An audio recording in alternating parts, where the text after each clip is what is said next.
Yes, welcome to our 11th day of cleansing. There was a time when I was not meditating. I had tried it and it just didn't work. I couldn't get rid of thoughts, and that's what I thought it was about. And I just decided that men, yes, they have this linear brain, they can focus, they can meditate, but a woman's brain is just like a gaggle of geese or multitasking talent or a swarm of bees. So I had completely given up. And along comes this Scottish disc jockey called Ian, and he says, well, let's sit down and meditate together for 15 minutes. And we did that. And I got it. I understood how it works. And ever since, I've been absolutely fascinated by the places we can go, the things we can explore, the freedom we have when working with that meditative space, but also the things that happen there.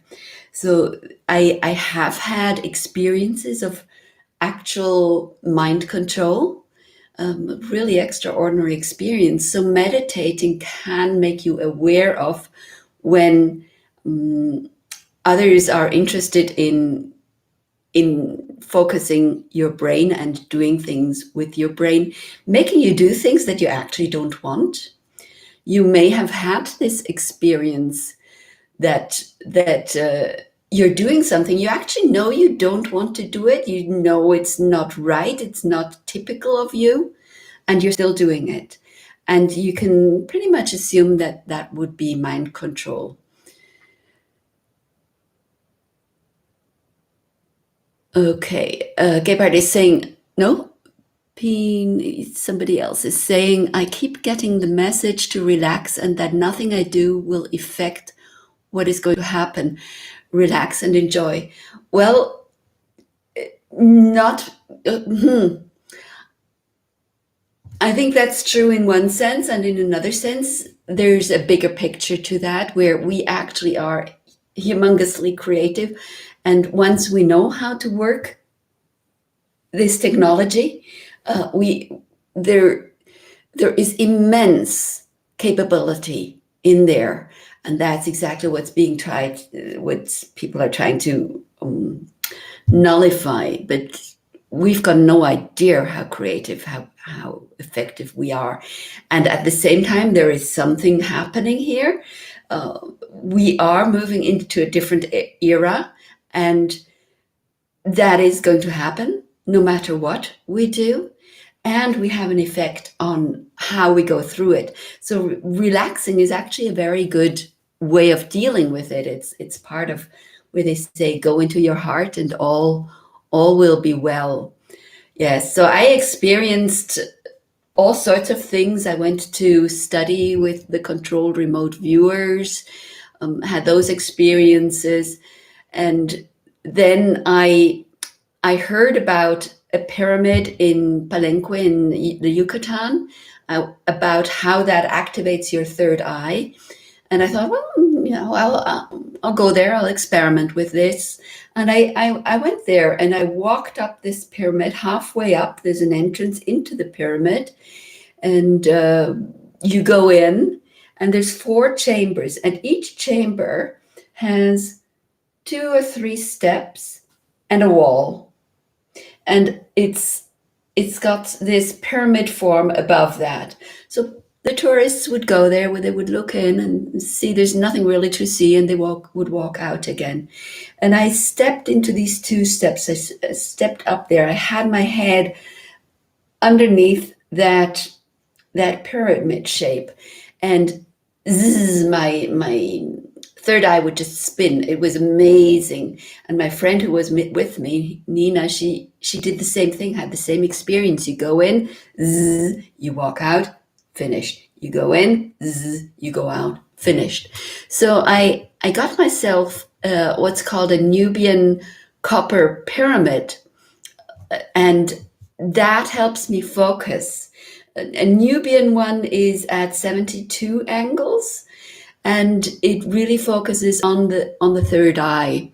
So I've had great success with it, and I have to be very careful what I take in to the Nubian pyramid, because whatever I take in gets intensified, gets cultivated, gets sharpened, mm, gets, yes, very, very focused.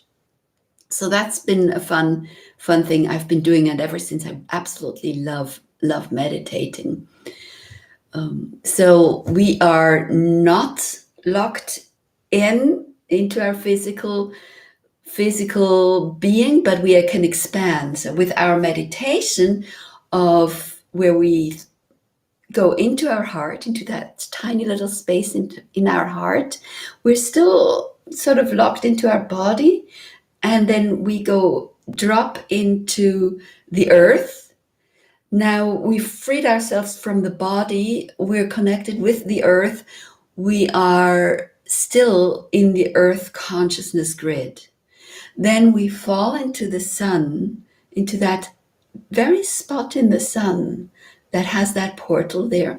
Now we have expanded to the solar system and not locked into the earth grid anymore. There's a freedom that comes with that.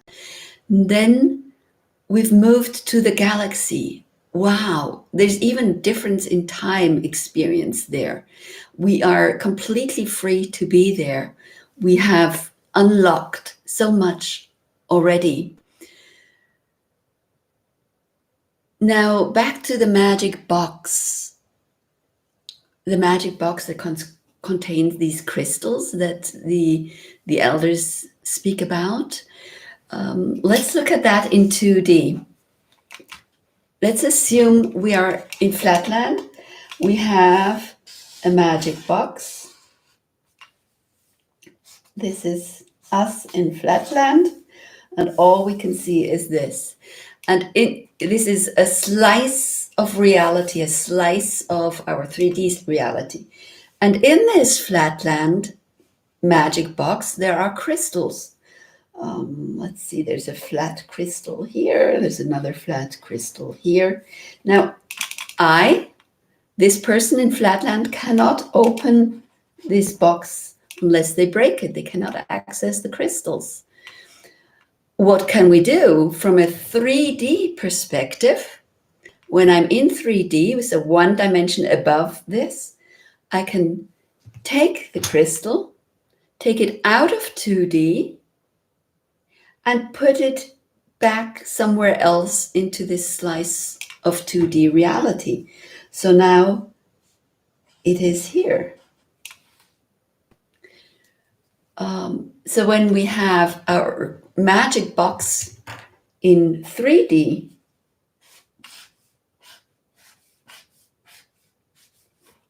oh dear.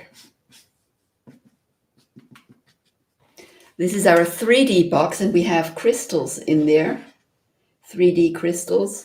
What we need to do, or what we could do, one possible way of opening the magic box would be to take the crystals out of 3D, lift them into 4D, and then put them back into 3D somewhere else. So yes, that's just one possibility that I know of. Cleansing for all of this. I woke up in the middle of the night with a nightmare, and calling for help, and what we do with dreams. So I know I still have things to cleanse. So I just want to talk about how we cleanse dreams. When we wake up, what we do is we take just a few minutes. It might be less than a minute, might be 5 minutes. We just sit there. We sit upright so that we're in full consciousness, because when we're asleep, when we're lying down, our consciousness, our body is aligned parallel to the earth. When we're upright, it's a different angle. It's at right angles to the earth grid. So we want to be in full consciousness. That's why we're going upright and not in the consciousness of most animals, for example. So we're upright, we're sitting there, we go back into that dream. And it's not about analyzing, and this is probably because of this and this, and there's this meaning, etc. We don't do that, but we continue the dream. We let the dream happen until there's a solution to it, until it's resolved. So we don't force it, but we can experiment with this. We can make suggestions. Would this work? Would that work? Or sometimes it just plays out. You just let it play out, and it finishes off by itself. Yes, that's it for today. Thank you for being there. Thank you for being on this journey together. Thank you for sharing. Yes, I don't know who you are, P911G22, but I thank you for sharing. Thank you for giving us your perspective, because there are so many perspectives, and we need at least 12 perspectives to get an idea of the fullness. There's perspectives, and we need at least 12 perspectives to get an idea of the fullness. There's never one person who has it all. There's always the need for at least 12 is what we know. Ideally, of course, everybody's perspective to make it a full perspective thing. Yeah, that's it for today. Patrick, welcome, Patrick. So happy to meet you in this virtual way. Bye for now. See you tomorrow.